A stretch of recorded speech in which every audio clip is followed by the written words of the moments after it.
3 weeks into her assignment with SEAL Team 5, Fallon Kincaid had proven she could carry the weight, pass the tests, and earn the grudging respect of operators who'd spent careers doubting that corpsmen belonged on their teams. What she hadn't proven was whether she could kill. That question would be answered in 72 hours, in a desert 6,000 miles from San Diego, when a promise made at 16 collided with a necessity discovered at 29. But first, there was the appointment she'd been avoiding for 3 years. The waiting room at Naval Medical Center San Diego held the particular silence of men who'd learned to suffer quietly. 43 veterans that Monday morning in early March 2025.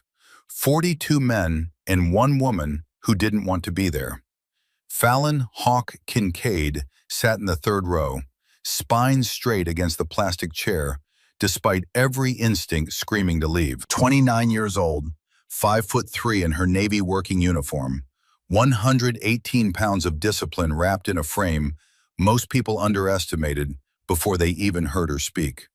Blonde hair pulled back regulation tight, blue eyes that tracked movement with the precision of someone trained to notice what others missed.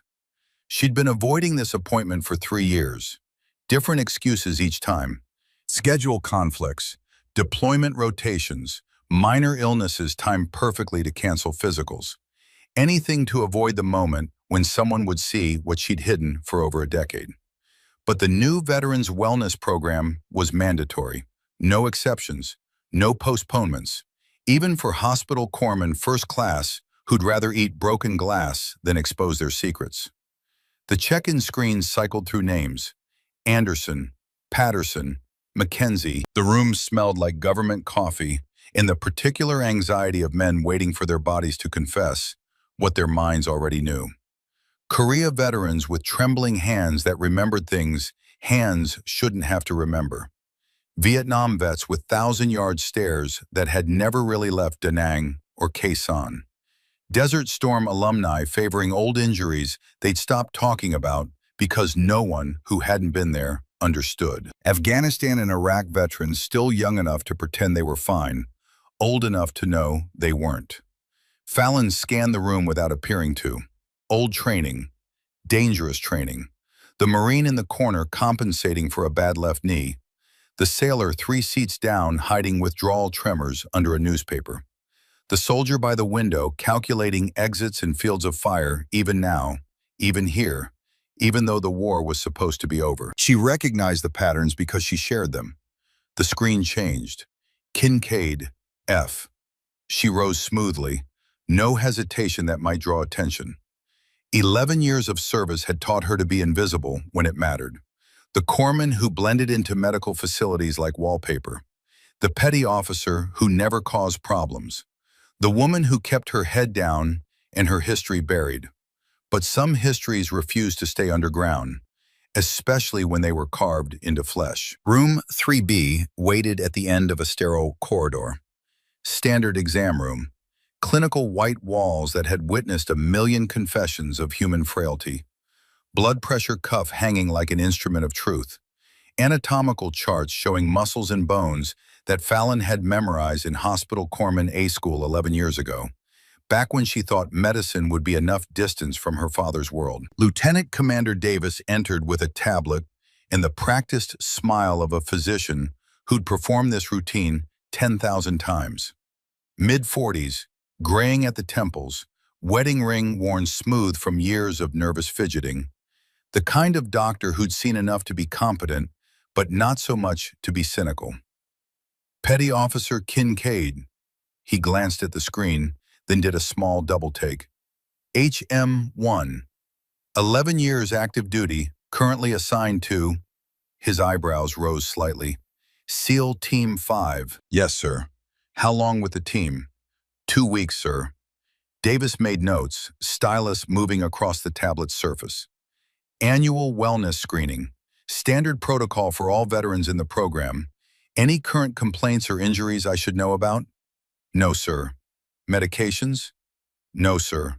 Known allergies? No, sir. Davis looked up from the tablet, actually looked at her instead of the screen. You're cleared for full duty with a SEAL team at 5'3". Fallon held his gaze, steady, unflinching. I exceed all physical standards required by the Navy, sir. I'm sure you do. He set the tablet on the counter with a small plastic click. All right, let's begin with vitals. I'll need you to remove your blouse for cardiac and pulmonary examination. Fallon's hand stopped halfway to the first button. This was the moment, the one she'd choreographed a dozen ways to avoid. Winter appointments when long sleeves were justified, female physicians who didn't question, carefully timed conflicts that made thorough exams impossible. But today there were no exits, no excuses, just a male physician following protocol and a secret that lived on her skin. Her fingers found the buttons. One by one the blouse came off. Navy t-shirt underneath, standard issue. But t-shirts only hid so much. Davis moved behind her, stethoscope ready. Deep breath. She inhaled, held it, released. The cold metal pressed against her back. Professional routine. She'd performed this exam hundreds of times as a corpsman. Being on the receiving end felt invasive in ways she couldn't articulate. Good. One more. She breathed again. Wait. Davis's hand stopped mid-movement. 3 seconds of silence. 4. 5. Petty Officer Kincaid. His voice had changed. The routine politeness replaced by clinical curiosity, edged with something sharper. I need you to remove your t-shirt. Sir, the cardiac examination doesn't require. I found something. Need to examine it properly. His tone left no room for negotiation. Remove your shirt, please. No choice. No escape. Fallon pulled the t-shirt over her head. The scar sat high on her left shoulder. Entry wound anterior, just below the clavicle. Exit wound posterior, 3 inches to the right of her spine. The kind of injury that told a complete story to anyone trained to read trauma. Clean edges where military surgeons had debrided tissue. Surgical precision in the scarring. The work of professionals who'd saved the limb and possibly the life attached to it. But it was the size that made Davis go very still. He moved to face her, eyes fixed on the scar with the intensity of a man solving a puzzle. Then he did something unusual. He measured the entry wound with his fingers, approximating diameter, calculating trajectory based on the exit wound's position. This is a gunshot wound. His voice carried absolute certainty. High-powered rifle. The entry diameter, he measured again. This is .338 Lapua Magnum, possibly .338 Norma, a sniper rifle cartridge. Fallon said nothing. Petty officer, that's not a combat round you encounter by accident. How did a Navy corpsman... The door opened without warning. Admiral Garrett Ashford stepped into the exam room like a change in atmospheric pressure. 62 years old, 6'2" with shoulders that still remembered 40 years of ruck marches. Silver hair cut high and tight. Eyes that had made hard decisions in dark places and lived with the consequences. 2 stars on his collar, but more than that, the bearing of a man who'd commanded not just respect, but loyalty. The kind of officer enlisted personnel followed into hell because they trusted him to lead them back out. He was conducting his quarterly review of the Veterans Wellness Program, shaking hands, thanking medical staff. Being the public face of Navy medicine's commitment to those who'd served, he glanced at Davis, glanced at Fallon. His eyes found the scar. Everything stopped. Admiral Ashford's face cycled through 3 distinct expressions in less than 2 seconds. Recognition, shock, something that looked like grief tangled with pride and wound tight enough to strangle. Kincaid. The name came out rough, uncertain, like he was testing whether reality matched memory. Fallon Kincaid. Fallon snapped to attention despite being shirtless, despite the vulnerability, despite everything. 11 years of service overrode embarrassment. Sir. Ashford moved closer, not threatening, careful, like approaching something precious and fragile and potentially explosive all at once. That scar, he didn't touch it, didn't need to. The size and position told him everything his decades of experience needed to know. Donovan taught you to shoot, not a question. A statement loaded with history. Fallon's throat worked. Yes, sir. Davis looked between them, clearly lost. Admiral, do you know this petty officer? Doctor. Ashford's voice carried the weight of 4 decades of command, the kind of authority that didn't need volume to make itself heard. I need 5 minutes alone with Petty Officer Kincaid. Sir, I'm in the middle of an examination. 5 minutes. Davis recognized an order when he heard one, regardless of whether it came with the phrase, "That's an order," attached. He left. The door clicked shut with the finality of a vault ceiling. Ashford and Fallon stood 3 feet apart, the space between them heavy with everything unspoken. With a funeral 13 years ago, where he'd handed a folded flag to a widow and her daughter, where he'd looked at a 16-year-old girl with her arm in a sling and eyes that had already seen too much. Donovan Kincaid.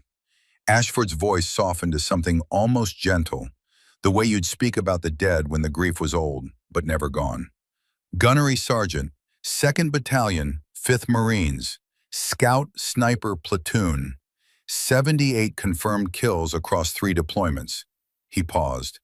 Best shot I ever witnessed. Best friend I ever had. You were at the funeral, sir. Fallon's words came quiet, controlled, each one measured.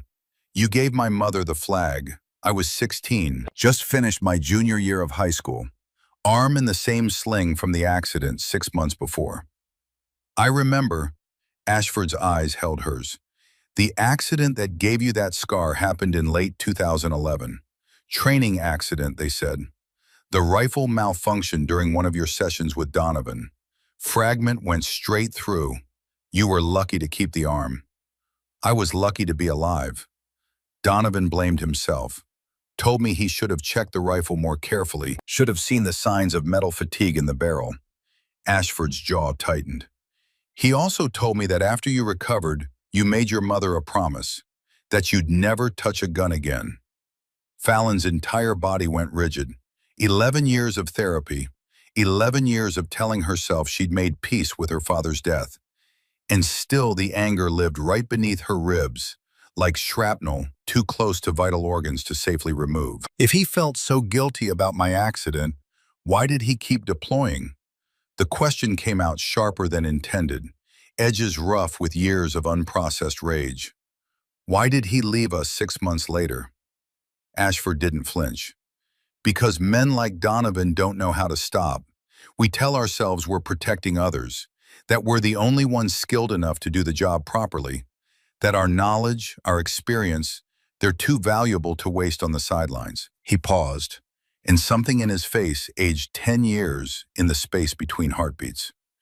It's a lie we tell ourselves so we can keep doing the only thing we know how to do. He died doing that thing. He did. Ashford carried the weight of that truth in his voice like stones in his pockets. Helmand Province, October 2012. IED ambush followed by coordinated small arms fire. He was providing overwatch for a patrol, spotted the trap, called it in, stayed on station to cover the withdrawal, took fire from multiple positions, got every Marine out except himself. Except himself. His last radio transmission was 4 words. Ashford's voice went quiet. Marines are clear. Out. Fallon closed her eyes, breathed through the tightness in her chest. Opened them. I joined the Navy in 2014, 2 years after he died. Hospital corpsman. I've served 11 years, good evaluations, no disciplinary issues, multiple deployments. Afghanistan twice, Iraq once. I've done everything right, everything he would have wanted. Her voice steadied. I heal people. I keep my promise to Mom, and nobody knows I can shoot. Nobody, sir. Ashford studied her face with the intensity of a man reading a tactical situation. Until now. Until now. What's your current assignment? SEAL Team 5. Started 2 weeks ago. Something shifted in Ashford's expression. Memory. Recognition. Team 5. That was my team 30 years ago when I was a lieutenant commander. Current CO is Blake Stratton, solid officer, former enlisted who earned his commission the hard way. He'll work you hard, but he'll keep you as safe as anyone can in that line of work. I don't need special treatment, sir. Everyone needs someone watching their six, petty officer, especially when they're carrying secrets that could get them killed. Ashford's tone left no room for argument. Fallon, I'm going to ask you something. Think very carefully before you answer. She waited, spine still straight, shoulders back. Attention in everything but name. If your team needs you, really needs you, not Fallon the corpsman, but Fallon the shooter, the girl Donovan spent 4 years training, the one who knows ballistics and wind drift and how to compensate for Coriolis effect at 1,200 meters.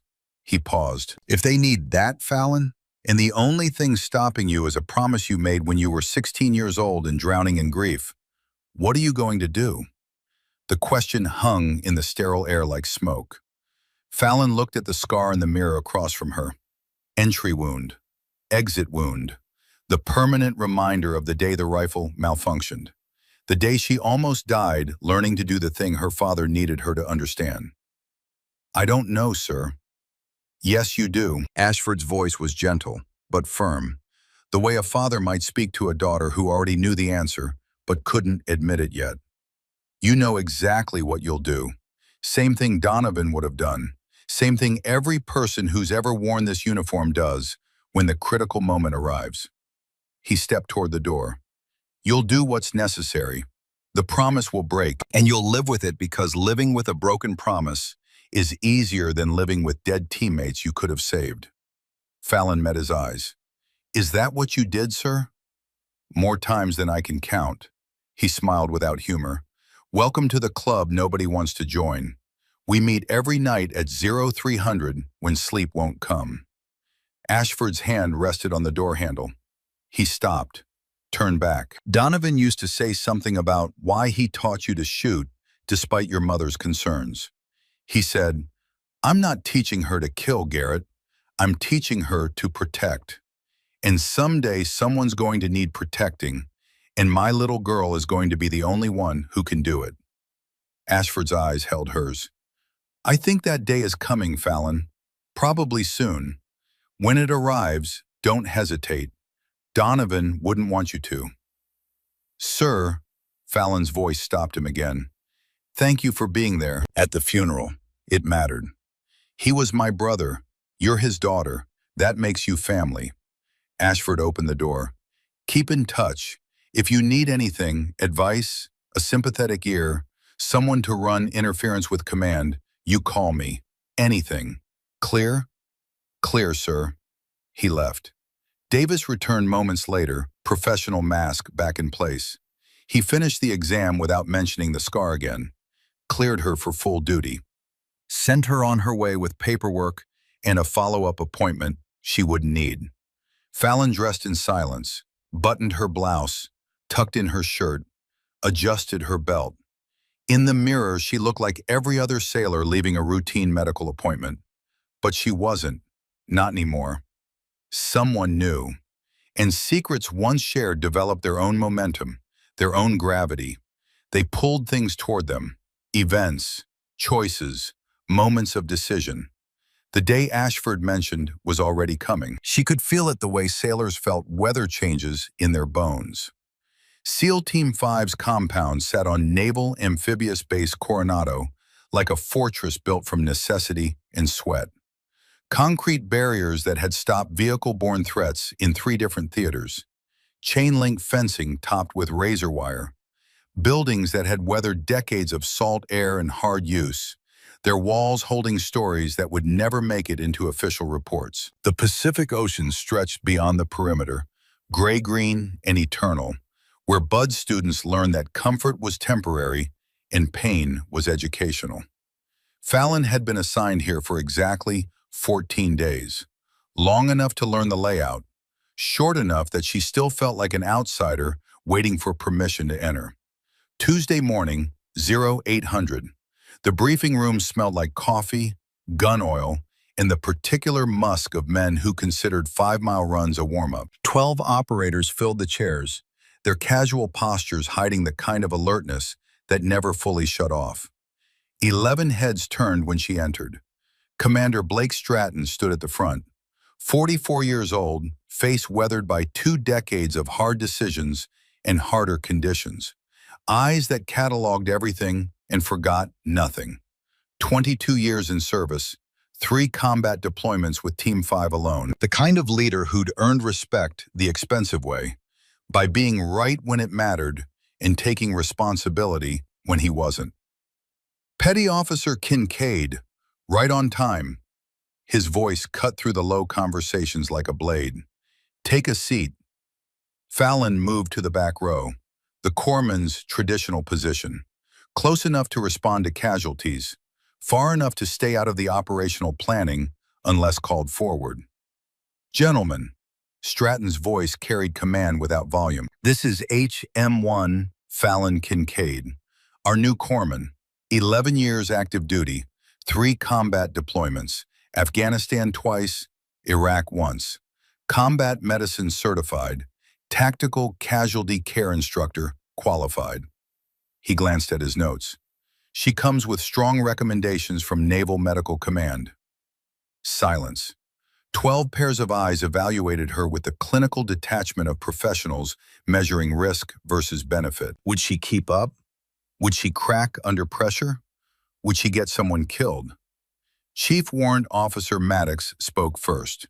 50 years old, former Marine who'd gone Navy for reasons he never explained. Everyone called him Gunny because muscle memory lasted longer than service affiliation. 5'10", built like a fire hydrant, voice carrying the gravel of cigarettes he quit a decade ago. No disrespect intended, Doc. The words came careful, measured. But can you carry a 60-pound medical pack in full kit? Yes, Chief. Plus body armor? Plates front and back? Yes, Chief.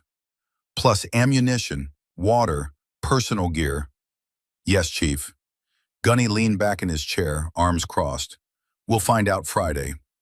Senior Chief Petty Officer Wyatt Merrick sat 2 seats down.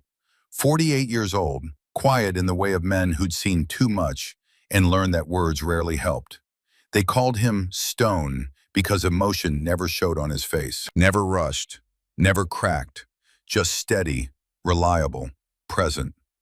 Stone said nothing, just watched her with eyes that seemed to calculate trajectories and probabilities, even in a briefing room. Petty Officer First Class Thorne Beckett sprawled in his chair like he owned the real estate. 32 years old, dark hair, sharp features that made him look perpetually skeptical.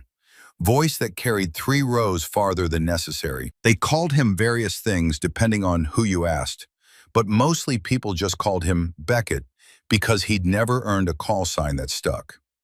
The corpsman before you was 6'1", 190. Beckett didn't bother hiding his doubt. He struggled with the physical demands sometimes. No offense, but you're what, 5'3"? $120 soaking wet? 5'3", Fallon confirmed. 118, I'll manage. We're not carrying you if you fall behind. Beckett said it to the room. Performative skepticism for his teammates. Just establishing expectations. Stratton cut through the commentary.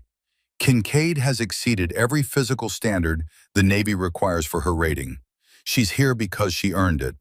Whether she stays depends on her performance. He looked directly at Fallon. Same standard we apply to everyone. Clear, Petty Officer? Crystal, sir. Good. Integration brief Thursday. PT tomorrow at 0530. Ruck March Friday, 12 miles. Full kit. Questions? Silence. Dismissed. The team filed out. Beckett threw her one more look. Not hostile exactly, but evaluating in a way that said the verdict wasn't in yet. Stone paused at the door, looked back. Kincaid. Yes, Senior Chief. Welcome to the team. Don't let Beckett get under your skin. He tests everyone. Nothing personal.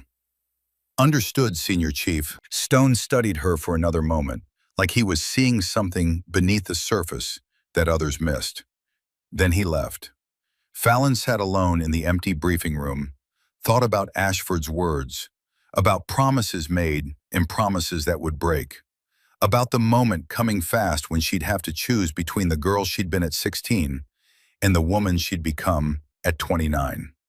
Outside, the Pacific rolled eternal and indifferent. Inside, the clock kept ticking toward a day that felt inevitable now. Friday would tell them if she could walk with the weight, but walking wasn't fighting, and fighting was coming whether she was ready or not. Wednesday morning arrived with the kind of darkness that made 0530 feel like a personal insult to the concept of rest. The sky over Coronado hung black and starless, the air cold enough to remind everyone that Southern California had seasons, just subtle ones that sneaked up on you when you weren't paying attention. 12 operators and 1 corpsman lined up for PT on the gravel lot behind the Team 5 compound. The standard SEAL warm-up that separated professionals from pretenders, that reminded everyone why they'd chosen this life and whether they still had what it took to live it. 2-mile run first. Fallon kept pace in the middle of the pack, not at the front where Beckett and another operator named Dixon pushed the tempo like they had something to prove. Not at the back where struggling would be noticed and cataloged and remembered. Middle meant invisible. Middle meant competent but unremarkable. Breathing controlled, energy conserved, pace sustainable. She heard Beckett's voice carrying back to where she ran, loud enough to be heard over boot strikes on pavement. $20 says she falls out on the ruck march Friday. Dixon's response came quieter, but still audible. She's made it 2 weeks. Girl's got something. 2 weeks isn't 12 miles with full kit in the California desert, different animal entirely. Fallon said nothing. Conserved oxygen. Words wouldn't prove anything. Only performance mattered. Only results counted. Everything else was noise. Calisthenics followed the run. Push-ups, pull-ups, sit-ups. The choreography of combat fitness that built the kind of strength you needed when carrying a wounded teammate became the difference between everyone going home and someone getting left behind. Buddy carries came next, operators pairing off to haul each other across 50 meters of gravel while the sun finally cracked the horizon and turned the sky from black to gray to gold. Gunny paired with her. 50 years old and built like he'd been carved from oak. He weighed 190 if he weighed a pound. Fallon got him across the required distance with her legs burning and her lungs screaming, but her face showing nothing. Because showing pain was showing weakness, and weakness got you sent back to a regular unit where corpsmen didn't have to carry operators, and operators didn't depend on corpsmen for anything beyond basic medical care. When it was Gunny's turn to carry her, he lifted her like she weighed nothing. Like 118 pounds was a joke to someone who'd spent 25 years rucking through mountains with 100-pound packs. "You can move, Doc," he said when they finished, breathing only slightly elevated. That's something. Not praise exactly, just acknowledgement. The kind of recognition you earn one small proof at a time. Thursday brought the medical drill that would actually matter. The scenario that separated corpsmen who'd memorized textbooks from corpsmen who'd actually worked trauma under fire, who knew the difference between clinical theory and the messy reality of keeping someone alive when their body was actively trying to die. The setup simulated an IED blast, 2 casualties with realistic wounds that made the role players look convincingly destroyed. Limited supplies because combat never gave you everything you needed. Hostile environment simulated by an instructor firing blanks and throwing smoke grenades at random intervals because the enemy didn't stop shooting just because you were trying to save a life. Casualty 1 hit the ground screaming. The role player was good, committed to the performance in a way that made it real. Severed femoral artery, bright red blood spraying in arterial pulses that painted the ground in expanding pools. Massive hemorrhaging. Fallon had 90 seconds before shock set in, 2 minutes before death became inevitable. Her hands moved on pure instinct, muscle memory from hundreds of training iterations, and 3 real deployments where she'd done this for actual casualties who actually died if she failed. Tourniquet from her pack. She positioned it high on the thigh, above the wound, above the source of bleeding. Medical doctrine was clear. High and tight, no exceptions, no compromises. Wrapped once, threaded through the buckle, windlass rod inserted. She twisted hard. The casualty screamed. Realistic acting from the role player, but the principle was sound. Tourniquets hurt like hell because they were crushing tissue, compressing arteries, shutting down blood flow through sheer mechanical force. Each rotation tightened the band, compressed the artery, transformed the bright red spray into a trickle. 3 full turns. 4. The bleeding stopped. 19 seconds from identification to secured tourniquet. Standard protocol allowed 30. She'd beaten the standard by 11 seconds, which meant 11 more seconds for the second casualty, 11 more seconds before the instructor threw the next complication at her. Casualty 2, tension pneumothorax. Air trapped in the chest cavity, building pressure, collapsing the lung, killing the patient slowly, but no less certainly than the femoral bleed. Needle decompression required. Second intercostal space, mid-clavicular line, 14-gauge needle. She felt for the landmarks through the training vest, located the insertion point with fingers that had done this enough times to work by feel when visibility was compromised. Pushed the needle through. Pop. Air hissed out like a punctured tire. Pressure released. Breathing restored. The casualty gasped, color returning to his face. IV line next, while the instructor maintained simulated hostile fire. Blank rounds cracked overhead, close enough that the muzzle blast carried heat. Combat gauze for additional wounds. Morphine for pain management, carefully dosed because too much suppressed respiration and turned pain relief into respiratory arrest. All of it while smoke obscured vision and blank rounds created the kind of sensory chaos that made thinking difficult and mistakes easy. When the drill ended, Gunny stood over the casualties, checked her work with the thoroughness of someone who'd seen real corpsmen fail real casualties, checked her times against the stopwatch he'd been running. Damn good, Doc. He looked up, met her eyes. Best I've seen from a new team member in 20 years. Stratton nodded, approval clear in the small movement. Kincaid knows her craft. But Beckett leaned against the wall, arms crossed, watching with the kind of skepticism that wasn't going away just because she'd performed well in a controlled environment. Medical skills are fine, he said, loud enough to carry across the drill yard. Necessary even. But we need operators who can fight back when things go kinetic. Combat medic isn't combat operator. The words were meant to be heard, meant to establish a distinction, a line between those who could fight and those who could only heal. Fallon heard them, filed them away. No anger, no wounded pride, just data. She understood the concern. They'd lost corpsmen before, good ones, brave ones, corpsmen who could save lives but couldn't return fire when the shooting started, who became liabilities instead of assets in close combat. They were asking the fundamental question every team asked about new additions. Will you get us killed? Fair question, one she couldn't answer with words, only with actions. And actions were coming faster than any of them expected. Friday afternoon, mission briefing. The team gathered in the classified planning room, a space that smelled like old coffee and new secrets. Screens on the walls showed satellite imagery, maps marked with GPS coordinates, intelligence reports from sources Fallon didn't have the clearance to know existed. Stratton stood at the front, remote control in hand, expressions serious in the way that meant people were about to get sent into harm's way. Gentlemen, Doc. He clicked the remote. The screen changed. Wheels up Monday at 0400. Destination remains classified until we're airborne. Mission parameters. Recovery operation. 2 American contractors, civilian security personnel, kidnapped 6 days ago near the Syrian-Iraqi border. Another click. Overhead imagery of a small village appeared.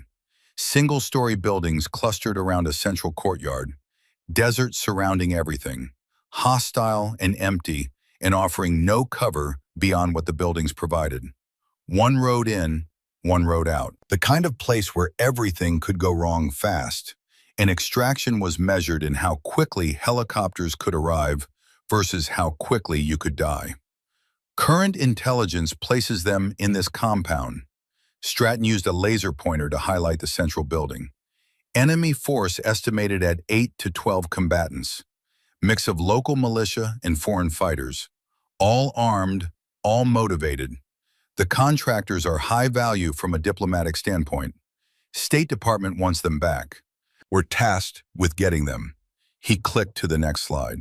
Timeline, approach routes, contingencies. The machinery of planning that turned chaos into calculated risk. Insert at 2200 local time. Approach on foot from this position, 2 kilometers north. Stone provides overwatch from the ridgeline here, 800 meters from target with elevation advantage. Entry team of 6 conducts the breach. Recover the packages. Exfil to primary landing zone. Total time on target, 90 minutes maximum. Beckett raised his hand. What's Doc's role, sir? Stratton looked at Fallon. Kincaid remains at base camp with communications. Standard operating procedure for first mission with a new corpsman. He paused. She monitors comms, prepares for casualty treatment if we bring wounded back. Expected, reasonable, safe. But somewhere deep in Fallon's mind, her father's voice whispered words he'd said 1,000 times during training. They don't trust you yet. You haven't earned it. You will. Kincaid. Stratton's attention focused on her like a targeting laser. Medical preparation is your responsibility. I want you ready for worst-case scenarios. Gunshot wounds, shrapnel injuries, burns, environmental casualties from heat or dehydration. Brief the team Monday morning before we depart on treatment protocols and what we're carrying. Yes, sir. Questions? Stratton scanned the room. No hands rose. Good. Medical brief Monday at 0700. Gear inspection at 0800. Movement briefing at 0900. Full rehearsal at 1300. He looked at each operator individually. Get rest this weekend. Monday starts the real work. Dismissed. The team filed out, the jokes and casual conversation that normally filled the spaces between briefings notably absent. Mission mode had activated. The transformation from men into operators beginning, personality compressed into function, individual identity subsumed into team purpose. Stone lingered after the others left. He approached Fallon as she gathered her tablet and notes, his presence quiet but deliberate. Kincaid? Yes, Senior Chief. You've been downrange before, real combat, not training exercises. Not a question, an observation. 3 deployments, Senior Chief. Afghanistan twice, Iraq once. 6 months each rotation. See actual combat or stay on base? I treated casualties brought back from firefights. Mortar attacks hit our FOB twice. I was outside the wire for convoy security medical coverage 3 times. She met his eyes. IEDs both times. We took contact. I worked trauma under fire. Stone nodded slowly, processing the information like he was building a file in his head. Monday might be different. Base camp isn't always safe. You comfortable with that M9 you qualified expert with? Yes, Senior Chief. Good. Keep it close. He started to leave, then stopped. That wind call at the range last week. 600 meters, 8 inches of drift. You calculated that fast. Fallon kept her expression neutral. Observation, Senior Chief. Just watching the flags in mirage. Right. Observation. Stone's face didn't change, but something in his eyes said he knew she was lying, knew there was more to the story, and was filing that information away for future reference. Keep observing, Doc. Sometimes what we notice saves lives. He left. Fallon sat alone in the planning room. She looked at the satellite imagery still displayed on the screen. The compound where in 3 days everything would change. where promises made would collide with necessities discovered, where the girl who'd sworn never to touch a gun again would face the moment her father had prepared her for, and she'd spent 11 years running from. Her hand moved unconsciously to her shoulder, traced the scar through her uniform.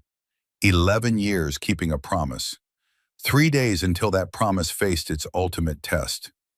She didn't know if she'd keep it, but her father's voice in her memory already knew the answer, had always known, from the first day he'd put a rifle in her 12-year-old hands and taught her that protection sometimes looked like violence, and violence could be an act of love. Some promises were meant to be kept, others were meant to be broken at precisely the right moment. Monday would reveal which kind hers was. The C-130 touched down at a classified forward operating base somewhere between Syria and places that didn't exist on maps. 118 degrees Fahrenheit, desert air that felt like breathing through a furnace, like inhaling heat itself, dry and hostile and patient. The kind of environment that killed people through simple persistence, through relentless extraction of moisture and will.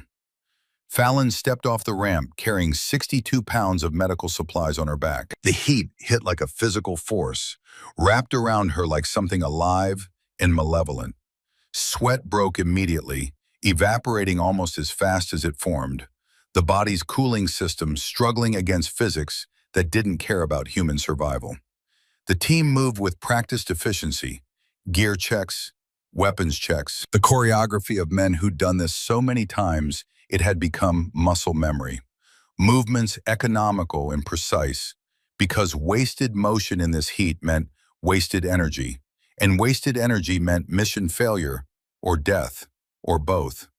She found shade against a concrete barrier, hydrated from her camelback, checked her medical pack for the third time that day, everything in its place.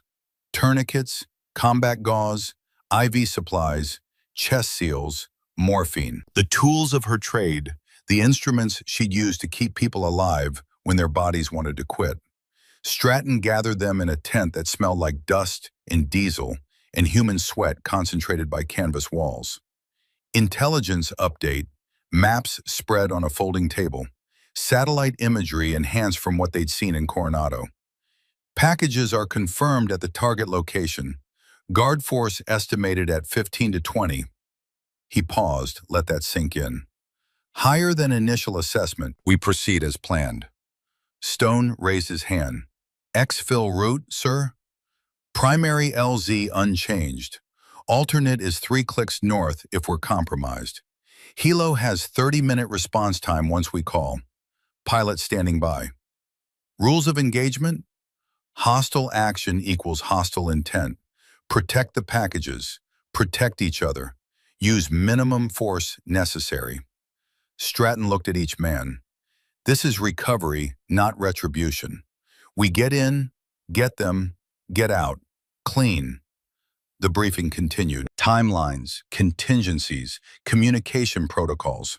Fallon absorbed it all, her role simple and clear. Stay at base camp. Monitor comms. Be ready if casualties came back. Simple. Safe. Exactly where a new corpsman belonged. But nothing about war stayed simple for long. They moved out at 1400, 6-vehicle convoy to a rally point 12 kilometers from target.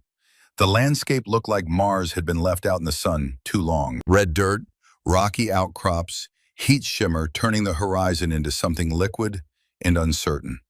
Fallon rode in the third vehicle, Beckett and another operator named Garrett across from her. Neither spoke. Game faces on. The transformation from joking teammates to operators complete, final, total. Rally point. The vehicles formed a defensive perimeter. Camouflage netting went up, desert pattern that broke up the vehicle silhouettes against satellite observation. Fighting positions established at the compass points. This would be base camp, the place Fallon would wait while others did the dangerous work. Stone approached as she organized the medical area, setting up her aid station with the same precision she'd used for actual casualties.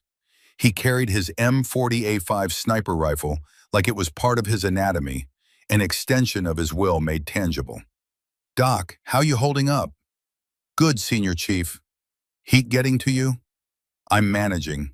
Stone nodded, looked at the medical supplies she'd laid out, saw the systematic organization, every item where it needed to be for rapid access in low light or no light, muscle memory substituting for vision when seconds mattered. You've done this before. 3 deployments, Senior Chief.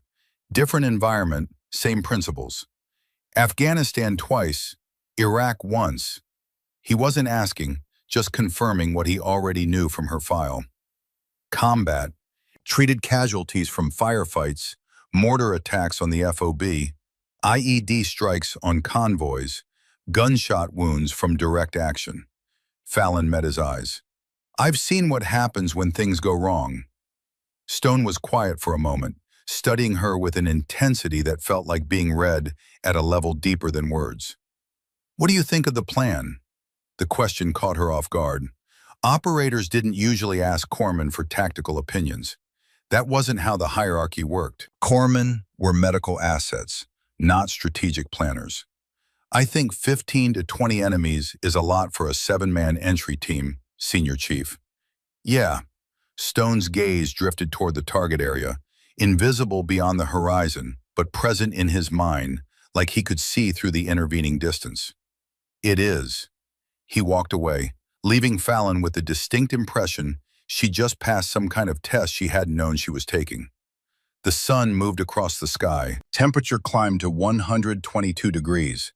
Fallon enforced hydration discipline on herself, drinking on a schedule rather than thirst, because by the time you felt thirsty in this heat, you were already behind on fluid replacement. Water, electrolyte tablets, monitoring her own condition the way she'd monitor a patient. At 1600 hours, Petty Officer Lachlan Drummond stumbled near the vehicle. Fallon's head snapped up. Training kicked in before conscious thought, before rational analysis, pure pattern recognition honed by years of looking at people and seeing their physical state beneath the surface presentation. Drummond was 24, solid performer, no medical history of concern in his file, but right now his face was flushed crimson, almost purple. Sweat had stopped. His skin looked dry despite the heat, which was wrong, fundamentally wrong. The body's cooling system shutting down when it should have been running at maximum capacity. Classic signs. Textbook presentation. Heat stroke, not heat exhaustion. The real thing. The kind that killed people, that caused organ failure and brain damage and death, if not treated immediately and aggressively. Fallon crossed the distance in 4 strides. Drummond, sit down. I'm good, Doc, just sit, now. The command in her voice surprised him. Surprised her a little too. But authority in medical matters wasn't optional when someone's life was at stake. He sat. Fallon pulled out her thermometer, checked his pulse. Skin temperature, level of consciousness. Pulse 130, rapid and weak. Skin hot and dry. Pupils slightly dilated. All the indicators lining up into a diagnosis that required immediate intervention. Chief Maddox! Her voice carried across the camp. Gunny jogged over. What have we got? Heat stroke. Core temperature probably 105 or higher. He needs IV fluids immediately, and we need to cool him down now. Gunny looked at Drummond, looked at Fallon. You sure? He was fine 10 minutes ago. Heat stroke progresses fast, Chief. He's not sweating anymore. That's late stage. We have maybe 10 minutes before he seizes or worse. Fallon was already pulling IV supplies from her kit. I need someone to get Commander Stratton. We need to delay movement until Drummond stabilizes. Gunny didn't argue. He moved. Fallon inserted the IV line.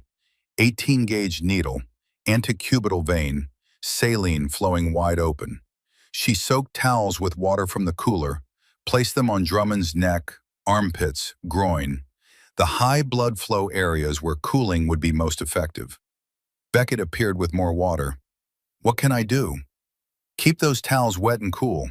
Change them every 2 minutes. We need to bring his core temperature down gradually. Too fast causes other problems. Stratton arrived. Report, Heat stroke, sir. Drummond needs at least 30 minutes of treatment before he's stable enough to move. Recommend delaying departure. Stratton studied Drummond. The young operator's color was already improving slightly, the IV fluids working, the cooling measures taking effect. Your assessment of his condition in 30 minutes? If he responds to treatment, he'll be conscious and stable, but not fit for combat operations. Recommend he stays at base camp. Can you keep him alive here? Yes, sir. Better than if we move him now. Stratton made the call without hesitation. We delay departure by 45 minutes. Drummond stays at base. Kincaid, he's your responsibility. Understood, sir. The team adjusted. Timelines shifted. Nobody complained. They'd all seen heat casualties before, knew how fast the desert could kill you, how the environment was as much an enemy as any hostile force they'd face at the target. 30 minutes later, Drummond was sitting up, drinking on his own, color returning to something approaching normal, core temperature dropping towards safe levels. He looked at Fallon with something like embarrassment mixed with gratitude. Sorry, Doc. Nothing to apologize for. Heat doesn't care how tough you are. How'd you know? I barely felt off before you were on me. Training, experience, observation. Fallon checked his vitals again. You stopped sweating, skin changed color, gait was slightly off. All indicators. Beckett crouched beside them, watching the IV drip with new respect in his eyes. I was standing right next to him and didn't notice anything. Different kind of training, Fallon said simply. Later, as the team prepared to move out, Gunny approached her. You might have saved his life, Doc. Just doing my job, Chief.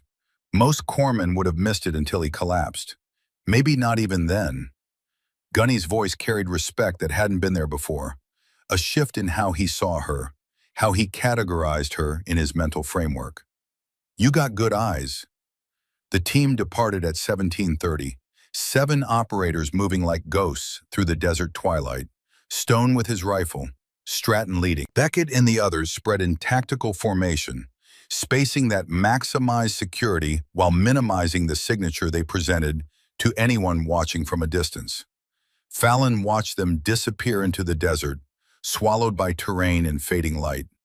She was alone with Drummond and the vehicle drivers, the radio her only connection to what was happening out there, to the men moving toward violence, toward the moment when planning met reality and everything changed. Waiting was part of combat medicine, the hardest part, knowing people you cared about were in danger and being powerless to help until they brought the wounded back. If they brought the wounded back.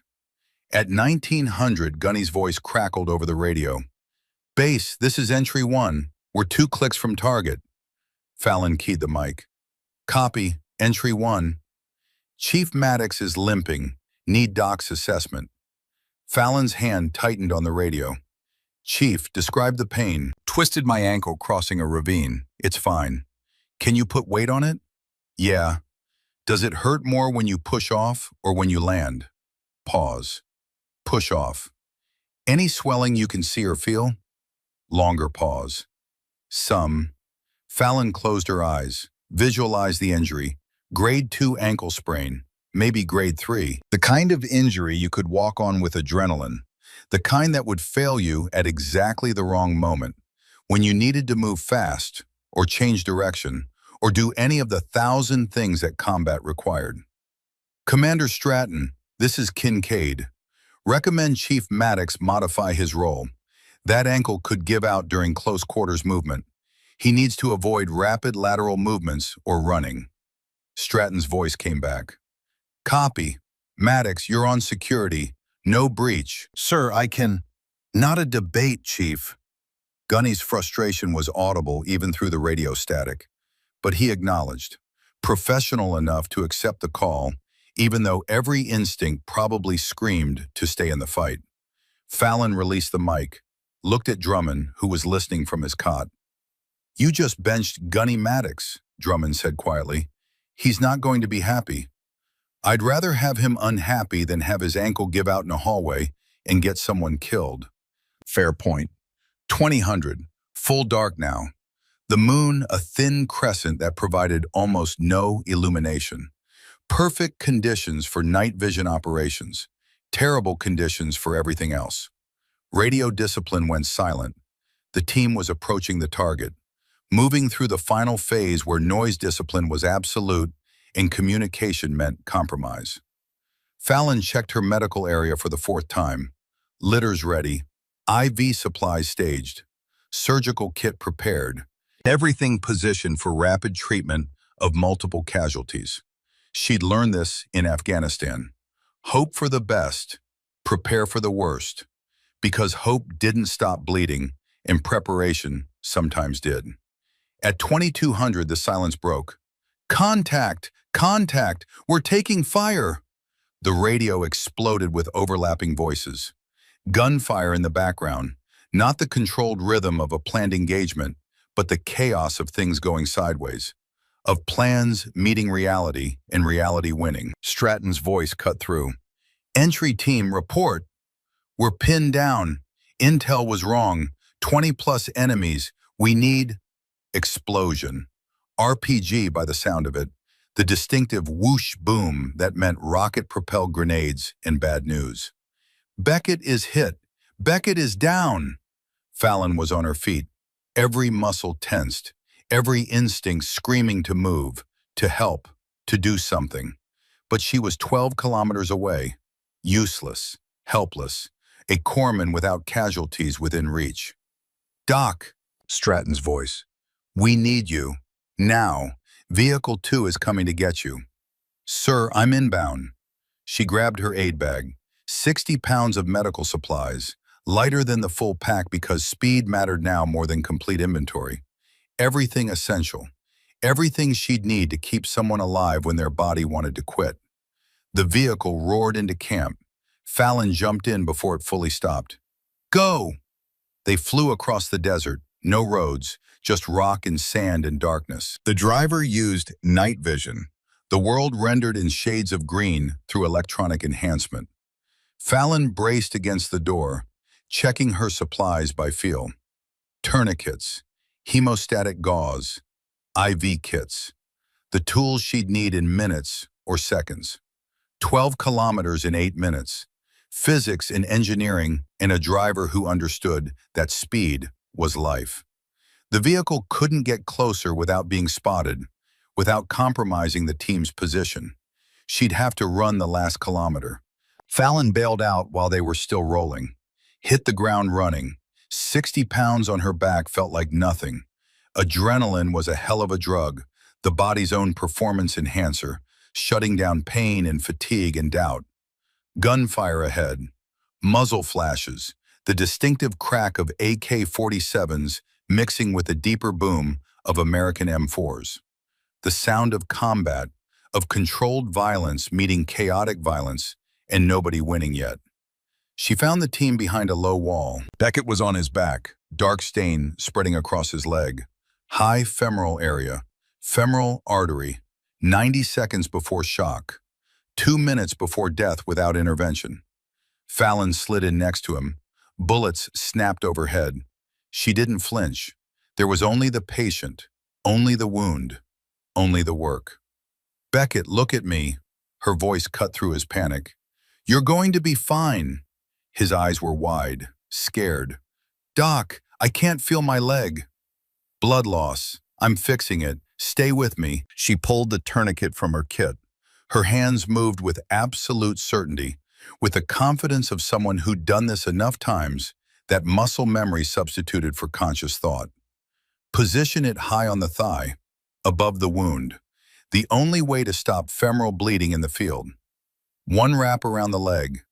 Thread the strap through the buckle. Pull it snug against the skin. Insert the windlass rod. Now the critical part. She twisted the rod. Once. Twice. The tourniquet band tightened. Compressed flesh. Compressed artery. Beckett screamed. Fallon kept twisting. 3 rotations. 4. The bright arterial spray slowed, became a trickle, then stopped entirely. She secured the windlass with the clip, checked the wound, no bleeding, checked distal pulse, none. That was correct. The tourniquet had done its job, had shut down blood flow completely, had bought Beckett the time he needed to survive. 17 seconds from arrival to secured tourniquet. Bleeding stopped. Life saved. You're stable. She started an IV line in his arm. Combat fluids. Keep his pressure up. Replace what he'd lost. You're going to be fine. Hurts like hell, Beckett gasped. That means you're alive. Alive hurts. Dead doesn't. More gunfire. Closer now. Stratton dropped beside her, breathing hard, face streaked with dust and sweat. We need to move. Enemies are flanking our position. Can he walk? No, sir. We carry him.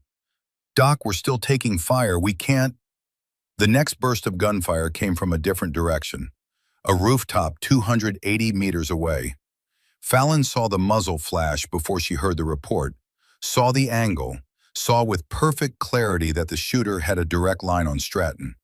Time crystallized, slowed the way it did in her father's stories, the way he described combat when the adrenaline hit and the world became sharp and clear and inevitable. Everything coming into focus with terrible precision. The enemy sniper was aiming, taking his time, professional. He'd spotted Stratton, identified him as leadership based on how the other operators deferred to him, and was making the shot that would decapitate the team's command structure. Stratton didn't see him, focused on Beckett, venerable. 5 seconds until the shot, maybe less. Beckett's M4 rifle lay 3 feet away, dropped when he fell. Standard ACOG scope, loaded, safety off. Fallon looked at the rifle, looked at Stratton, looked at the rooftop. She heard her father's voice, clear as if he stood beside her in the desert darkness. When the moment comes, you don't think, you just act, because thinking gets people killed. She heard her mother's voice from 13 years ago, broken with grief and fear. Promise me, Hawk. Promise you'll never touch a gun again. She heard Admiral Ashford's question from last Monday, a lifetime ago. What are you going to do? Fallon reached for the rifle. Her hands knew what to do. 11 years couldn't erase 1,000 hours of training. Couldn't override muscle memory built from age 12 to 16. Couldn't delete the fundamental knowledge her father had carved into her nervous system with patience and repetition and love disguised as discipline. Chamber check. Round confirmed. Scope adjustment. Range estimation. Wind read. 280 meters. Elevated target. Light wind from the east. Bullet drop minimal at this range with 5.56 millimeter. She could make this shot. Had made this shot. Had made harder shots on worse days with her father spotting and the New Mexico wind howling and the target dancing in the mirage. She brought the rifle to her shoulder, felt it settle into the pocket like coming home after a long exile. Perfect fit, natural, right in a way that made the last 11 years feel like a lie she'd been telling herself. Gunny saw her. Doc, what are you? Fallon's world narrowed to the scope picture, the crosshairs, the target, enemy sniper, dark silhouette against lighter sky, crouched position, rifle barrel visible, preparing to fire, breath control, in for 4, hold for 7, exhale for 8. Her heartbeat slowed. She'd learned to control it, to bring her pulse down through conscious effort, to create the physiological conditions that made precision possible. She timed her shot to the pause between heartbeats, that fraction of a second when the body was perfectly still, when even the subtle movement of blood pumping through arteries couldn't disturb the rifle's alignment. I have the shot. Stratton turned, saw her, saw the rifle. Kincaid. Fallon squeezed the trigger, gentle, smooth, the way her father had taught her. No jerking, no anticipation, just steady pressure until the rifle decided to fire. The weapon bucked against her shoulder.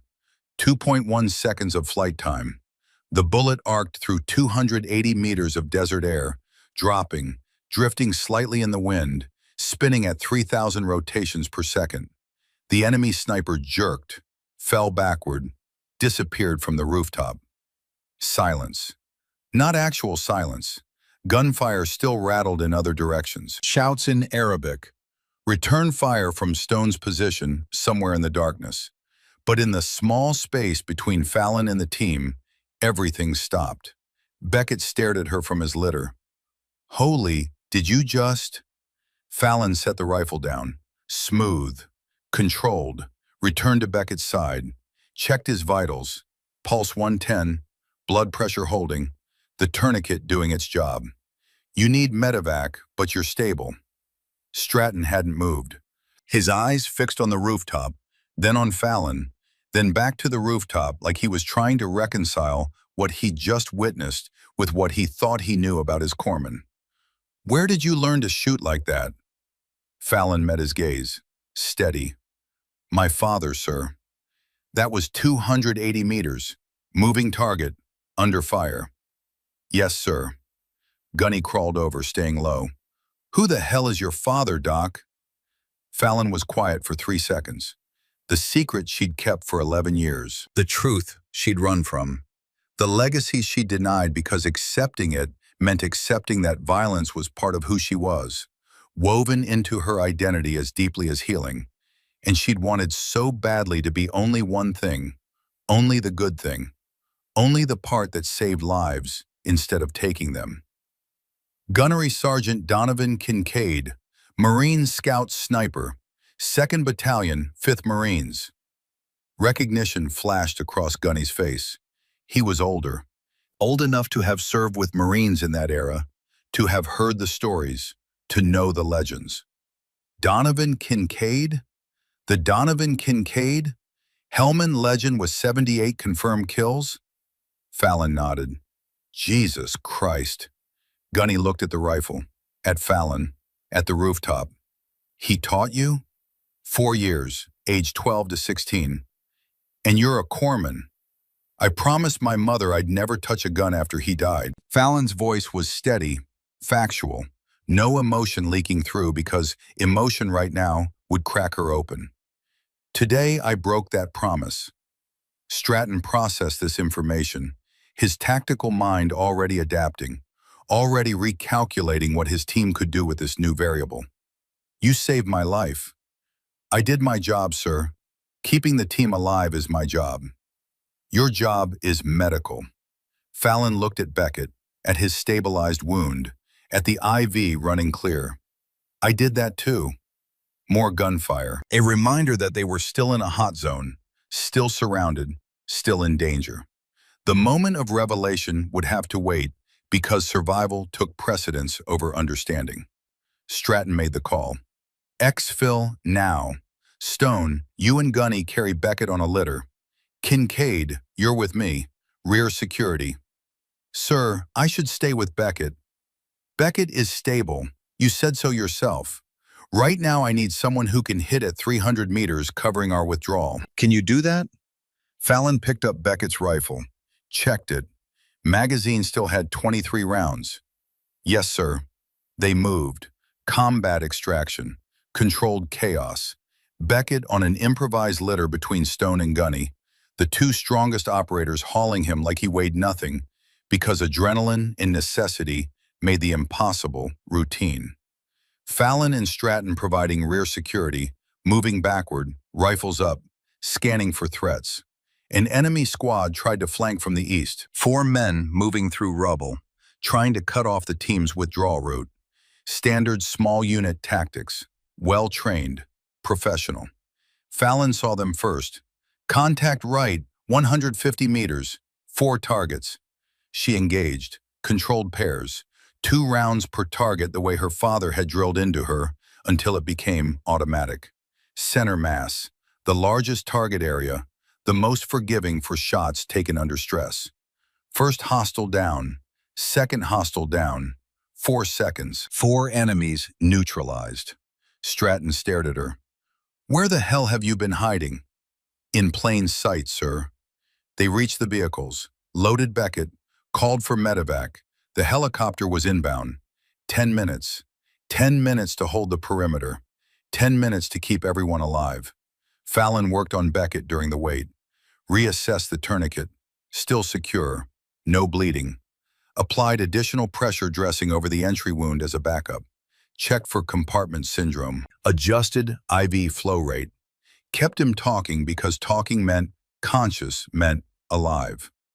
Doc, Beckett's voice came quiet. I'm sorry for doubting you. You had every right to doubt me. I hadn't proven anything. You proved it today. You would have done the same for me. The helicopter landed in a storm of rotor wash and dust, turning the desert into a temporary whiteout. They loaded Beckett. The crew chief gave a thumbs up. The bird lifted off, banking hard, accelerating away into the night. Gone. The team sat in the darkness, processing. Coming down from the adrenaline, the silence after combat felt heavier than the noise during, filled with the weight of what had happened, what had almost happened, what it all meant. Stone approached Fallon, his sniper rifle slung across his back. That first shot, the sniper at 280, I had him in my scope too. I was about to take him when you fired. He paused. Perfect center mass hit. Thank you, Senior Chief. Don't thank me. Answer my question. How many combat shots have you made before tonight? Fallon thought back. Training sessions with her father. Hundreds of them. Thousands of practice rounds. Steel targets and paper targets and reactive targets.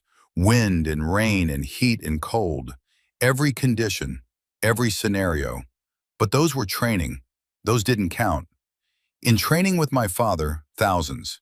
In combat, tonight was my first. Stone went very still. Your first combat shot ever was 280 meters. Moving target, under fire, and you made it first round. Yes, Senior Chief. Donovan Kincaid trained you well. He did. Stone's expression changed, something that looked like recognition mixed with old memory. I met your father once. Joint Training Exercise 2011, Camp Pendleton. Best natural shooter I ever saw in 25 years. He paused. He mentioned teaching his daughter. Said you had a gift for it. Said you were better than him at your age. Fallon's throat tightened. He said that? He was proud. Said you had the steadiest hands he'd ever seen on someone so young. Said you understood the mathematics of it instinctively, could calculate wind and drop faster than operators with a decade of experience. Stone looked away. He also said you'd promised never to use those skills, that you'd chosen a different path, healing instead of fighting. I did, until tonight. Your father would understand. Hell, he'd insist. He taught you to protect people. That's what you did. They rode back to base camp in silence. Fallon sat with her thoughts, with the weight of what she'd done. She'd broken her promise. She'd used the skills her father taught her. She'd killed a man.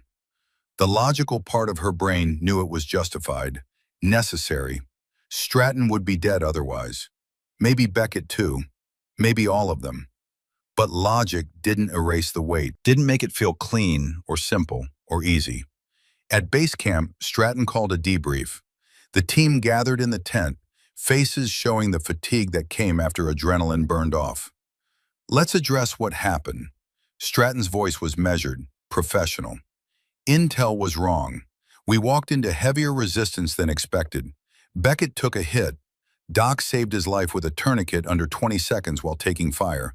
Then she saved mine with a shot I didn't even see coming. Then she provided covering fire during exfil and neutralized 4 additional hostiles. He looked at Fallon. Kincaid, you told us you'd never engaged in combat. I hadn't, sir. I treated combat casualties on 3 deployments. Different skill set. Not anymore. Stratton crossed his arms. Here's what I need to know. Can you do that again when we need it? Fallon met his eyes. Yes, sir. Without hesitation? Without hesitation, sir. Stratton nodded slowly. Then we need to evaluate your actual capabilities. Because what I saw tonight suggests you're significantly more skilled than anyone knew. Stone spoke up. Commander, request permission to formally test Doc's marksmanship tomorrow morning. We need to understand what we're working with. Agreed. 0800, full evaluation. Stratton looked around the team. Anyone have concerns about that? Silence. The skepticism from 2 weeks ago was gone, replaced by curiosity, professional interest. The question wasn't whether she could shoot anymore. The question was, how well? Gunny raised his hand. Just one question, Doc. Why hide it? Why not tell us you could shoot from the beginning? Fallon took a breath. Because I promised my mother after my father died that I would never touch a gun again. I joined the Navy to heal people, not to kill them. I kept that promise for 11 years. I broke it tonight because watching Commander Stratton die wasn't an option I could live with. She paused. I'll have to reconcile that with myself and with my mother. But given the same situation, I'd make the same choice. Your mother going to understand? Gunny asked. I don't know, Chief, but I hope so. The team dispersed, exhausted, processing what they'd witnessed, what it meant, how it changed everything. Fallon sat alone under the stars, pulled out her phone, stared at her mother's contact information. Couldn't make the call. Not yet. Didn't have the words yet. Instead, she called Ashford. He answered on the second ring. Fallon, you all right? I heard all of it. Stratton called me an hour ago. Wanted to know what I knew about Donovan teaching you. I told him everything. Ashford paused. So you broke the promise? I did. Tell me what happened. She did. All of it. Beckett's femoral artery, the sniper on the rooftop, the shot, the X-film, the 4 hostiles. When she finished, Ashford was quiet for a long moment. Your father taught you to shoot for exactly this reason, Fallon. Not to kill, to protect. You protected your team tonight.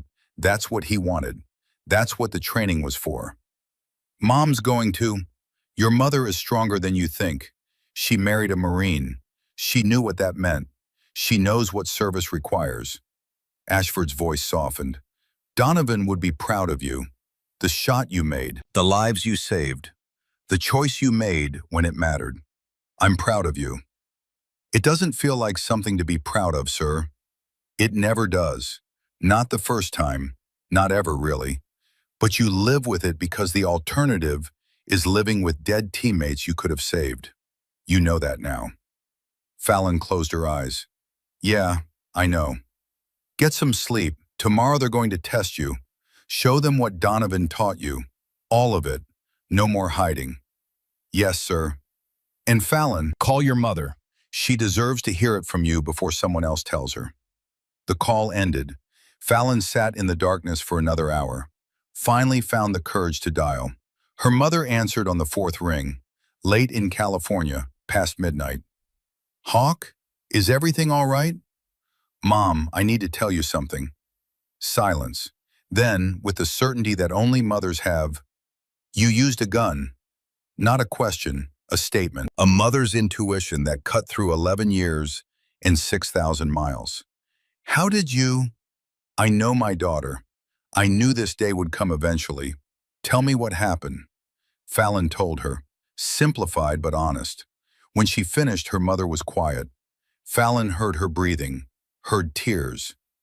Mom, I'm sorry. I know I promised. Stop. Her mother's voice was firm, controlled. You promised me when you were 16 years old and your father had just died. You were a child grieving. You're not a child anymore. You're a woman who saved lives tonight. Your father's daughter, a healer and a protector. I killed someone, Mom. You protected someone. There's a difference. Intent matters. Context matters. You didn't kill for revenge or pleasure or hate. You killed because your commander would have died if you hadn't. Her mother's voice cracked slightly. Your father taught you those skills knowing this moment would come, knowing you'd have to choose. He'd be proud you chose correctly. Tears ran down Fallon's face. I miss him, Mom. So do I, every single day. But he's with you, sweetheart, in those skills, in that choice you made, in the people you saved, in the woman you've become. A pause. I'm proud of you, scared for you, but proud. I love you, Mom. I love you too. Come home safe. The call ended. Fallon sat alone in the desert darkness. cried quietly. Let the grief and relief wash through her. Let 11 years of holding everything in finally release. Let herself feel the weight and the freedom simultaneously. Then she wiped her eyes, drank water, checked on Drummond one more time. His heat stroke symptoms completely resolved, color good, vitals stable. Tomorrow they would test her, measure her, quantify what her father had built over 4 years of patient teaching. Tomorrow she would show them, not hiding anymore, not pretending to be only one thing when she was two things, both things, healer and warrior combined, her father's daughter, both hands, the way he'd always intended. Morning came early. Fallon woke at 0500, couldn't sleep anyway. The range was set up by 0800, targets at various distances, 600 meters, 800, 1,000, beyond that if needed. Stone waited with his M40A5, the entire team present. This wasn't just an evaluation, it was a revelation, an unveiling of capability that would reshape how they operated, what they could do, how they planned missions. Commander says we test your capabilities. Stone handed her the rifle. So we test. You familiar with this weapon system? Yes, Senior Chief. My father used the M40A3, same platform, earlier generation. This is the A5, some differences in the stock and scope, but fundamentally the same. Understood. 600 meters. Winds about 5 miles per hour from the west. Show me what you can do. Fallon took the rifle, felt the weight, the balance, remembered. She set up, prone position, bipod deployed, cheek weld on the stock, eye relief correct, breathing cycle initiated. The target came into focus through the scope. Clear, sharp. She calculated wind drift. Bullet drop at 600 meters. Made her adjustments. Her finger found the trigger. She timed her shot to the rhythm of her heartbeat, to the brief pause when everything was still.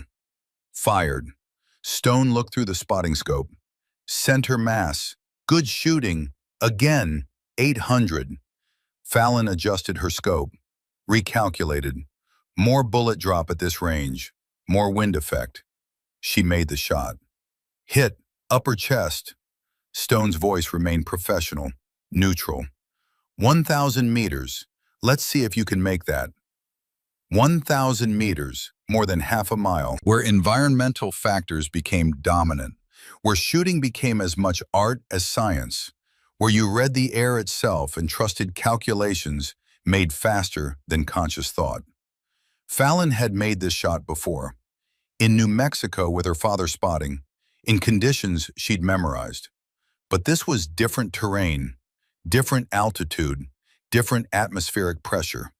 She took her time, observed the mirage through the scope, estimated wind at various distances between her and the target, calculated the ballistic arc, nearly 60 inches of drop at this range, major scope adjustment, breathing controlled, heart rate steady. She found that perfect stillness, that moment between heartbeats where nothing moved. Fired. 2 full seconds of flight time. The bullet arced through half a mile of desert air. Stone watched through the spotting scope, said nothing for 5 seconds. Then, dead center, perfect hit. Gunny, watching from behind, let out a low whistle. Jesus, Doc, Stratton stepped forward. Kincaid, answer honestly. What's your maximum effective range? Farthest you've successfully engaged a target? In training with my father, I've made confirmed hits at 1,200 meters, sir. Multiple times. Consistently. 1,200 meters. Stratton looked at Stone. That's world class. That's beyond most military snipers. Stone corrected. Most guys max out around 800 to 1,000. 2,000 requires exceptional skill, exceptional equipment, and exceptional conditions. He looked at Fallon. The fact that she's making 1,000-meter shots on a rifle she just picked up in conditions she's never trained in, that's not just good, that's generational talent. My father was a good teacher, Fallon said simply. Stratton processed this information. Here's our situation. We have a hospital corpsman who's also an elite-level marksman. We need both capabilities. The question is how to properly integrate them without compromising either role. Stone spoke up.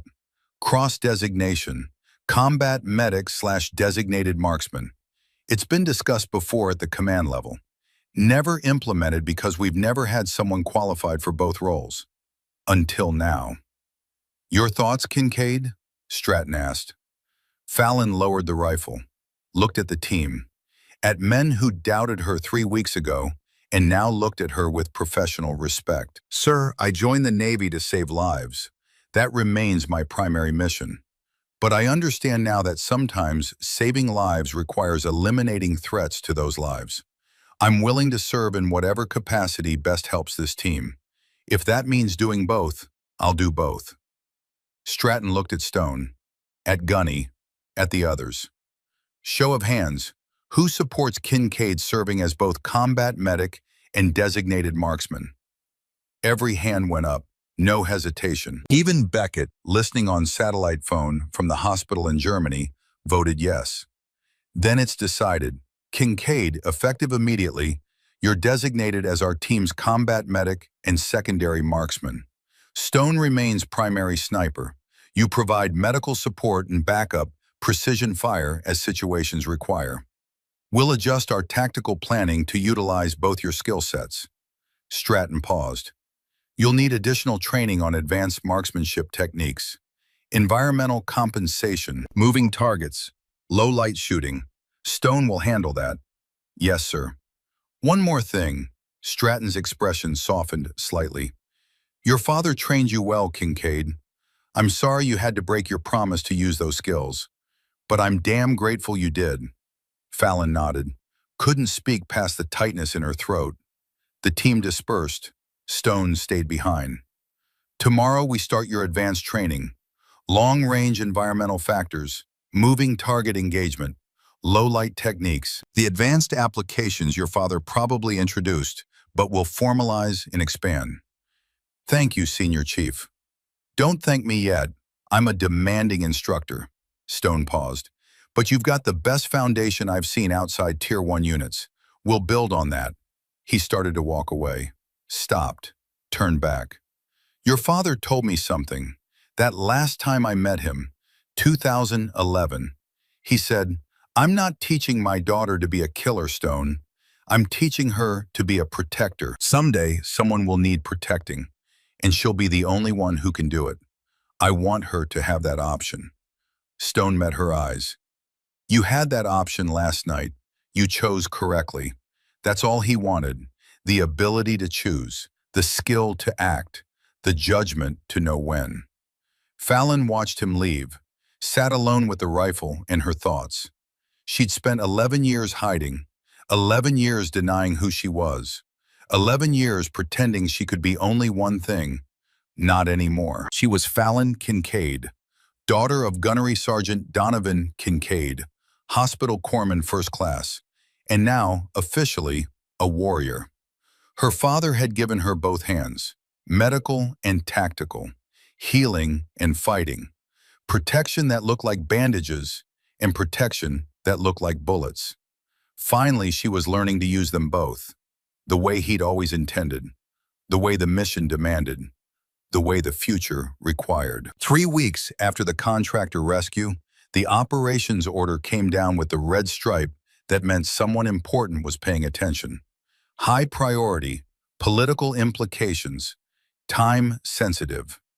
American journalist Thomas Whitfield, freelance reporter covering the refugee crisis near the Turkish border, had been kidnapped by a militia group with ties to foreign fighters. Intelligence suggested execution within 48 hours. Video would follow. The kind of propaganda victory that turned kidnappings into recruitment tools.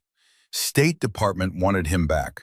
Quietly, quickly, before the cameras started rolling. Friday afternoon briefing. The team gathered in the same classified planning room where 3 weeks ago they'd planned a mission for a corpsman who couldn't shoot. Now they planned for one who could. Stratton stood at the front, satellite imagery on the screens. Wheels up Monday, 0400. Target, journalist recovery, Turkish-Syrian border region. The compound sat in a valley, population center nearby. One road in, one road out. The kind of terrain that turned extraction into a choke point if things went wrong. Intelligence estimates 15 to 20 hostiles, mix of local militia and foreign fighters. Whitfield confirmed alive as of 12 hours ago. Stone raised his hand. Exfil concerns, sir. That valley's a kill box if they lock it down. Aware. Primary LZ here, 3 kilometers from compound. Alternate northwest if compromised. Helo response time 20 minutes once called. Beckett, back from Germany with a barely perceptible limp, spoke up. What's Doc's role? Stratton looked at Fallon. Kincaid's entry team, full combat load, M4 plus medical. Stone has primary overwatch. Kincaid provides backup, precision fire, and medical. No one questioned it. 3 weeks ago they would have. Now they nodded like it was obvious. One more thing. Stratton's expression turned serious.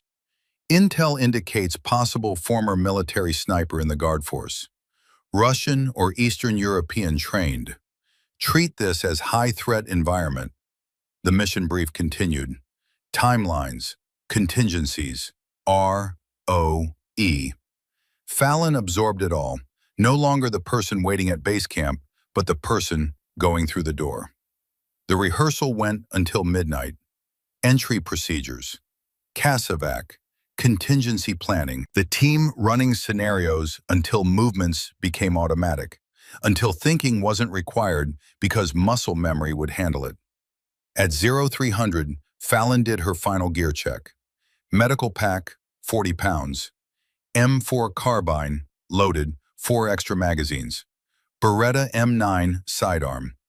Body armor, helmet, night vision, communications gear, 110 pounds of equipment. She'd carried it before. She'd carry it again. The insert went smooth. Pre-dawn darkness, helicopter flying low. They landed in a wadi 2 kilometers from target. Offloaded, the bird disappeared. Silence settled over the desert like a held breath. Stone split off immediately, moving to his overwatch position on the ridgeline. The rest of the team, Stratton, Gunny, Beckett, Garrett, Dixon, and Fallon, moved toward the compound.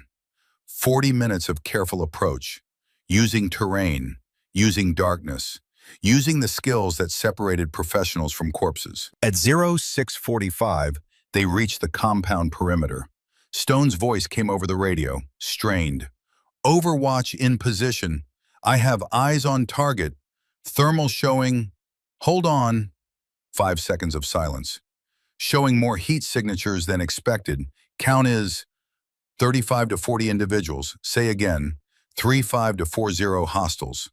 Stratton froze. Confirm count, Stone. Confirmed. Multiple vehicles arrived overnight. Looks like reinforcements. Intel was off. Way off. Fallon felt the mission change. Felt the risk multiply. 15 to 20 was manageable. 40 was a small army. Stratton made the decision without hesitation. We proceed. Whitfield won't survive if we abort. Entry team, prepare for significantly higher resistance. Stone, prioritize targets that threaten the exfil. They stacked up at the breach point. Beckett on point with the charge. Gunny second. Stratton third. Fallon fourth. Garrett and Dixon 5 and 6. Beckett set the charge. Hand signals counted down. 3, 2, 1. The door disintegrated. They flowed through. First room empty. Second room, 2 hostiles scrambling for weapons. Gunny and Beckett engaged. Both targets down before they could fire. Third room, Whitfield, tied to a chair, face swollen from beatings, blood on his shirt, but alive, conscious. His eyes went wide when he saw American uniforms. We've got the package, Stratton reported. Fallon moved to Whitfield. Quick assessment. Broken ribs, probable. Facial trauma. Dehydrated. Malnourished. But ambulatory with support. She cut his restraints. Can you walk? I think so. Stay close to me. That's when the world exploded. RPG through the east window. The blast wave threw Fallon into the wall. Her ears rang. Vision blurred. She ran through her mental checklist. Arms functional. Legs functional. No major bleeding. Combat effective. But Drummond was down. Fallon crawled to him. Shrapnel wounds across his left thigh and hip. One wound high on the femoral area. Bright red arterial bleeding. Not again, but this time she knew exactly what to do. She pulled the tourniquet from her kit. Her hands moved with practiced certainty. This was the third femoral artery bleed she treated in combat. The movements had become automatic. Position high on thigh, wrap, thread, insert windlass rod, twist. Drummond's face contorted, but he didn't scream. He'd seen this before with Beckett. One rotation, 2, 3, 4. The bright arterial spray diminished, stopped. She secured the windlass. 15 seconds from initial contact to secured tourniquet. Faster every time. You're stable. Heavy gunfire erupted outside. Machine gun, belt fed, the distinctive hammering of a PKM. Stone's voice over radio. You're taking fire from multiple positions. Machine gun nest on the north building rooftop, 380 meters. I don't have angle from here. Buildings blocking my line of sight. Stratton assessed the situation. Drummond down but stable. Whitfield injured but mobile. 40 enemies. Machine gun pinning them down. They were stuck. We need that gun silenced or we're stuck here. Fallon moved to the window, looked out. North building, rooftop, machine gun crew, 380 meters, slightly elevated, 2-man crew, 1 firing, 1 feeding ammunition. Stone didn't have the angle. No one else had precision rifles except her. Commander, I have angle on the machine gun. Stratton looked at her, looked at Drummond. You need to stay with casualties. Drummond's stable, sir. Tourniquet's holding. He'll be fine for 10 minutes. But none of us are fine if that gun keeps firing. Stratton knew she was right. Take the shot. Fallon positioned at the window. M4 up. A COG scope. Quick assessment. 380 meters. Wind maybe 6 miles per hour northwest. Bullet drop approximately 18 inches with 5.56 at this range. The machine gunner was partially concealed behind the gun shield. Head and upper chest visible. Small target, difficult shot. She controlled her breathing, found her natural respiratory pause. Timed the shot to her cardiac cycle. Fired. The machine gunner jerked, fell backward. But immediately a second gunner took his place, grabbed the weapon, continued firing. Fallon adjusted her aim. The second gunner was more cautious, less exposed. She fired again. The round sparked off the gun mount. Miss. The gunner ducked lower, relocated slightly to his right. Fallon tracked the movement, led the target, compensated for the new angle. Fired. Hit. The second gunner went down. The machine gun fell silent. Gun neutralized, Stone confirmed over radio. Outstanding shooting, Doc. Entry team, exfil now, Stratton ordered. They moved. Drummond on an improvised litter. Whitfield supported by Garrett. Fallon and Stratton on rear security. But they weren't clear yet. Stone's voice came over radio, pain evident. I'm hit. Right shoulder, can't maintain rifle. No overwatch, no long-range security. Fallon scoped the compound through her rifle. 8-man squad, 200 meters. Closing fast. Radio. Helo inbound. ETA 10 minutes. 10 minutes. They had to hold for 10 minutes. Commander, I'll establish a blocking position. Give you time to reach LZ. Negative. We need you with... Sir, Drummond's stable. Whitfield doesn't need immediate medical. But in 5 minutes, those 8 reach us, and we all need body bags. Give me 90 seconds. I'll buy you 10 minutes. Stratton hated it, knew she was right. 90 seconds, Kincaid, then you run. That's an order. Yes, sir. Fallon moved to position 150 meters from the team. Good cover, clear field of fire, M4, 90 rounds loaded plus spare magazines. Beretta M9 backup with 30 more rounds. 8 enemies at 180 meters. Closing. She picked her first target, the point man. 2 rounds center mass. Down. 7 scattered. Professional. Return fire immediate and heavy. She engaged. Controlled. Methodical. The way her father taught her. 30 seconds. 2 more down. 45 seconds. 3 enemies flank left. She shifts position 20 meters right. New angle. Engages. 60 seconds. Right flank advances. 3 targets at 100 meters. She fires. Down. Down. Down. 3 enemies left. Gone to ground. 75 seconds. 1 emerges. Carrying RPG-7 launcher. Positioning to fire at helicopter now visible. Inbound. 240 meters. Moving target. Seconds before launch. If that hits the helo, everyone dies. She calculated everything instantly. Lead, wind, drop, movement, fire between heartbeats. Shot, 2.1 seconds. RPG carrier drops. Launcher hits dirt, unfired. 90 seconds. Run, Kincaid! Stratton's voice over radio. She broke cover. Sprinted. 150 meters to LZ. Full kit. 2 remaining enemies fire. Rounds snap past. Gunny at helo door. Move, Hawk! 50 meters. 25. Gunny grabs her arm. Hauls her into bird. Helicopter lifts. Banking hard. Accelerating away. Safe. 72 hours later. Naval Amphibious Base Coronado. The team assembled in dress uniforms. Admiral Ashford arrived, 2 stars gleaming. I've reviewed after-action reports from the Whitfield operation. He clicked the remote. I've also reviewed this. The screen activated. Helmet cam footage. Fallon's blocking position. The videos showed everything. 8 hostiles approaching. Fallon's shots, precise and economical. 6 targets down in 90 seconds. The final shot, the RPG carrier at 240 meters, while the target was moving and preparing to fire. 6 hostile kills, 90 seconds, ranges from 150 to 240 meters.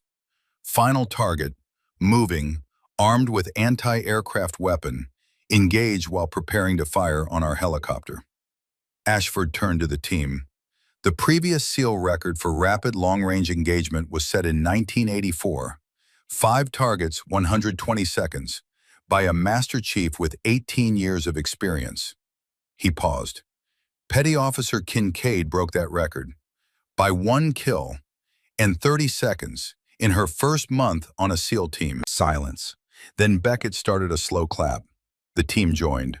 Effective immediately, HM1 Fallon Kincaid, cross-designated combat medic / designated marksman. First in naval special warfare history. He presented the patch. Trident overlaid with Red Cross. Your father gave you 2 hands, Petty Officer. Medical and tactical. Use both.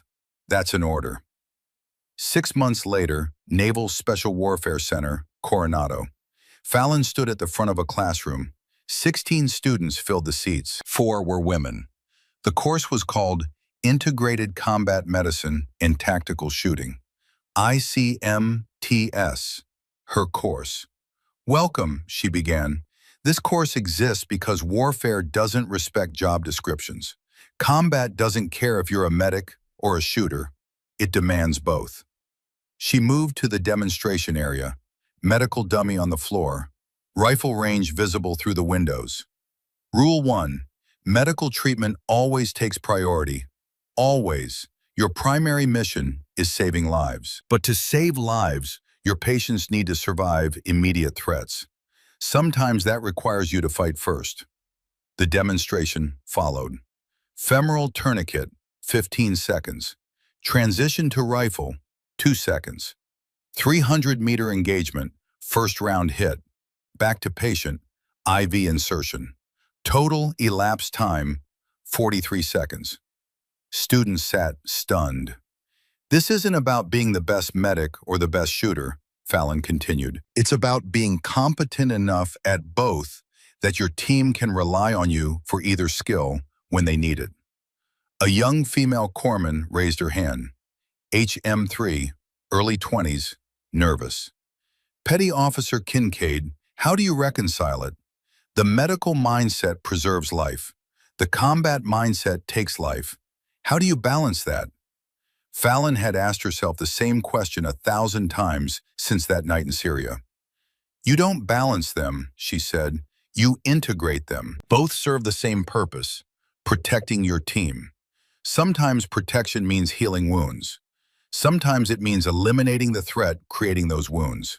Both are acts of service. Both are necessary. But doesn't that violate your medical oath? First, do no harm. The oath is about not causing unnecessary harm. Context matters. Allowing your teammates to die when you could prevent it, that's harm. Taking hostile lives to preserve friendly lives, that's triage. We make those calculations in medicine constantly. This is the same principle applied to a broader scope. After class, Fallon returned to her office. The desk was covered with paperwork. Requests from 3 VA hospitals for curriculum adoption. Official interest from the Department of Defense in expanding the program. Letters from other female service members asking how they could follow the same path. And one email that made her stop. Subject line, you changed everything. From HM3, Rachel Torres, Camp Pendleton. Petty Officer Kincaid, I'm a corpsman with 2nd Battalion, 5th Marines. I read about what you've done, about being both medic and marksman. My father was Army Ranger. He taught me to shoot before he died when I was 14. I joined the Navy because I promised my mother I'd heal people, not fight. But your story showed me I don't have to choose. I can honor both parts of who I am. Thank you for proving that path exists, for showing women can serve in integrated combat roles without abandoning who we are. You literally changed my life. Fallon read it 3 times, thought about legacy, about ripples spreading outward. Her father had created ripples that reached her. Now she was creating ripples reaching others. That evening, she drove to the range overlooking Coronado Beach, where SEAL candidates trained, where her father had visited years ago. She set up her rifle, M40A5, 1,000 meters, the shot that separated good from exceptional. The sun was setting, wind picking up off the ocean, temperature dropping, every variable working against accuracy.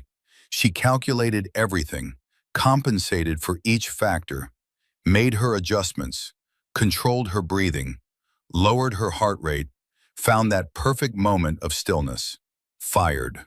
2 seconds of flight. The bullet crossed half a mile of evening air. Through the spotting scope, perfect center mass. Still got it, Dad, she whispered. She heard his voice in her memory, clear as the day he taught her. You always had it, Hawk. Better than me by the time you were 16. Now you're the best I've ever seen. I'm proud of you. I miss you. I know, but you're not alone. You have your team, your students, your purpose. That's what I wanted. Not for you to follow my exact path, but to find your own path that honored what I taught you. Her phone buzzed. Text from Stratton. Mission brief tomorrow, 0800. Karachi. High risk. Complex operation. Going to need everything you've got. She typed back. Both hands ready, sir.